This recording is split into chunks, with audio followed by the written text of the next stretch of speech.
1 week, people. 1 week, the gyms are back open. That means kids' classes are back in Jiu-Jitsu. The Jiu-Jitsu is open up for open mats. In June, we might go back to strangling each other. And I, for one, have missed that. So, I'm not sure how much I'm going to do these videos after this. So if this is potentially the last one I do, let's end on something fun, shall we?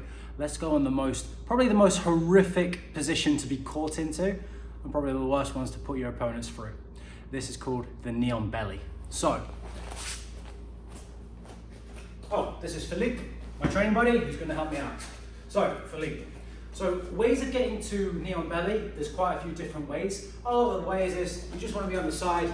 Knee on belly is, I take the nearest knee, put it onto the solar plexus. And when I say solar plexus, you're aiming to get the the sharp bit of your knee right where the rib cage meets. Okay, most people have this little bobbly bit. If you push down, do it now. If you push down on that rib cage, you feel that that doesn't feel comfortable.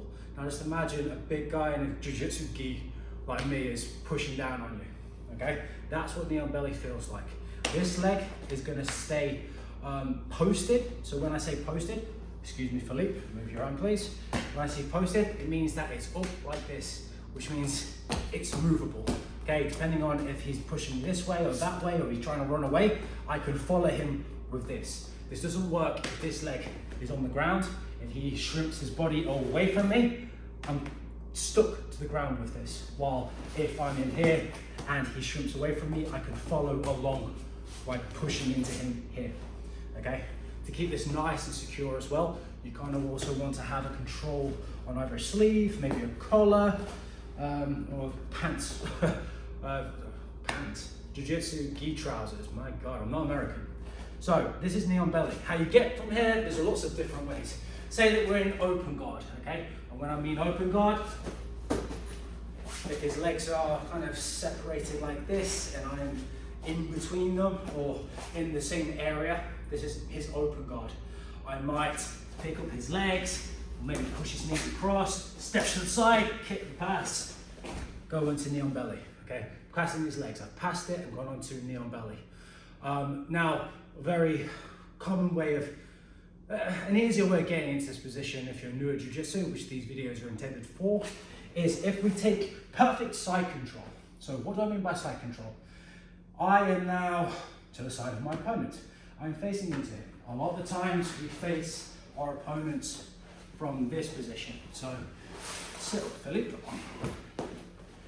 We're in this position. This is kind of a very common way that we might start Jiu-Jitsu training. If we're just going for a roll, we might start into this on our knees position, or maybe we're starting from stood up. But ultimately, I am in the way of his legs. Perhaps I'm actually pushing back, gone in for the knee slice, control the head. I've got away from those legs, okay? I've passed his guard. Now I'm in side control, which means that my body is facing him from a sideways angle. Obviously, if I sat up like this, he can just shrimp his bum away from me and start attacking. He can get away, or potentially he could spin his knee across, maybe even retain his guard, okay? So when I'm on the side of him, I have to control him.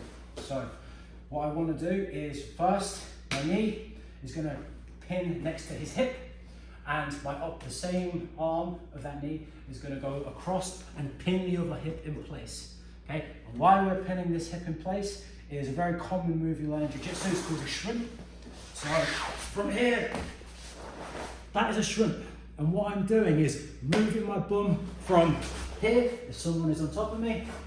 Come here, Philip, you can attack me if you want. If he is on top of me and I want to get away, I could push my hips up, shrimp my bum away, and I've created all this space between me and Philippe. Now, shrimping, that's not what he wants me to do. He wants to keep me pressured.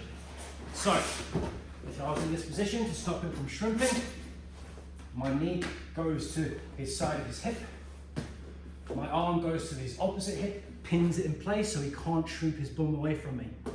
From here, I go underneath, I pull his arm up, making sure that I get my other knee deep into his armpit so I can stay low to him, but also make sure that he can't get that arm onto the inside to sort of push my hip away or keep my hip from pressing down onto him.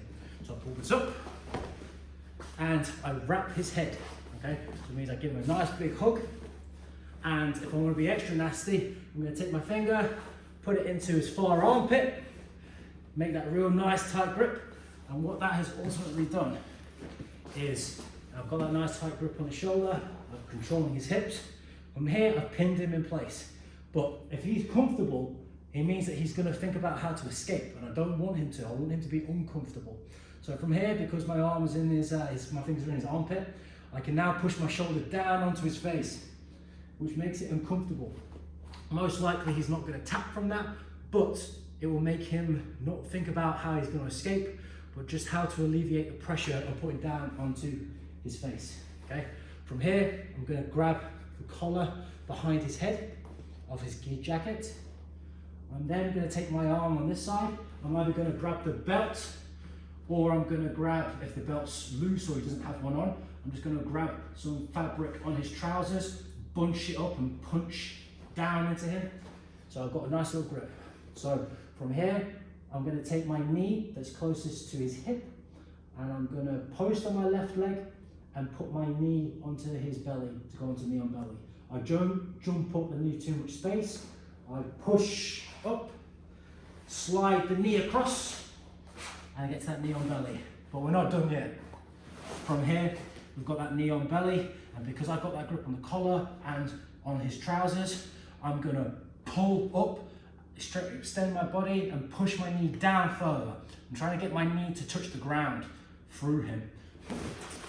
Okay, from there, if it isn't hurting enough for him to submit from this, he will run out of breath because he's gonna have to stay tense, okay? He has to do something. So if it's not an immediate submission, it will submit over time. Well, a couple of moments, okay? But say if we've not got that grip and maybe you didn't want to do that type of submission, we get into knee on belly from here, okay? You can have control of his collar, have control of the sleeve, or ultimately you might just be in this position waiting to see what he does. What's terrible about this position is this is really painful and uncomfortable to have someone's knee driving into you, and you're also trapped because it might not look like I've got much control, but ultimately I'll get 2 points for this in a competition. But ultimately I want to see what he gives me next, as it will indicate what my next submission, my next move will be. Might be a submission, might be a pass. So ultimately, I mean, if I wanted to, I could just hop my leg over and take mount. Very easy way. Or I can wait for a submission. So I've got knee on belly. Now what he might do is he might take the forearm and he might try and push my knee off him. He might be like, that's painful. Tries to push me off him. As soon as he's put his arm like this, what he's done is he's created himself a little hook, okay? And I like hooks, because that means I can control you. So if he's trying to push my knee off him, I'm gonna take my arm on the same side of the knee. I'm gonna dive underneath his arm to grab him behind the tricep, okay? With this nice little hook, I can pull him up onto his side. At the same time, I will alleviate the pressure of the knee on belly by stepping over his head. And I get into this position here, okay? So now, all I need to do is sit back, squeeze my knees together, and I've got the armbar. Very, very quick armbar. So, what I mean by quick armbar is I don't get a chance to put both legs over here, okay? So I don't have a leg over the head, I do, for a quick armbar. But this is the traditional armbar, where I'm doing a quick armbar, knee on belly, he tries to push off there, I go underneath, hook his arm, I come over, the armbar, and look, I've not got both legs over his head, I've got one on his body, I've got one over his head controlling him, and then this other one is tied to his shoulder, okay, to get that quick armbar.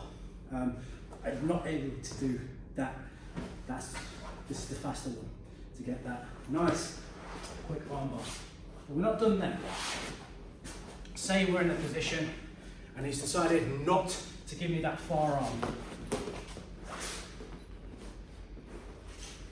okay? He's not giving me this arm.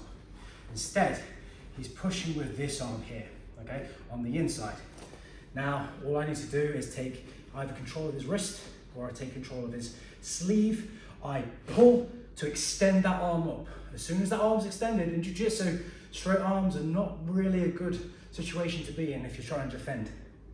From here, pulling that nice and up, I can use this hand on him or onto the ground, but it has to be quick. I'm going to take the knee on belly, I'm going to slide my shin into his armpit, there. From there, I'm going to kick my left leg over his head, sit back down, and I've got another arm bar, but on the near side. Right? So, side control, taking control of the trousers, taking control of the collar. I hop up into knee on belly, go for the submission. He doesn't give me anything. He starts pushing with this forearm. I extend it up, slide in, kick the leg over. He taps. Ultimately, if you don't get your knee on that solar plexus, and perhaps he feels he can withstand it, and he's scared to give you an arm because he knows that you're going to go for an attack, if he keeps his arms to himself, keeps them maybe underneath and nice and tight and not giving him anything, what he does is allows you to set up chokes on the neck. I could go to mount, start attacking the neck, he's not defending it, or the legs I can spin around and start attacking. So this isn't for white belts because they're not allowed to do knee bars in gi. You can do this in no gi. From here, I'm just going to spin around, hook a leg, hold it under, extend, and then you've got the knee bar, which is like the arm bar, except instead of extending the elbow, you're extending the knee, and it's a pretty nice submission, okay? Sorry about that, Philippe. Knee on belly sucks. So, next week, gym's open up again. Hopefully see you soon. Cheers.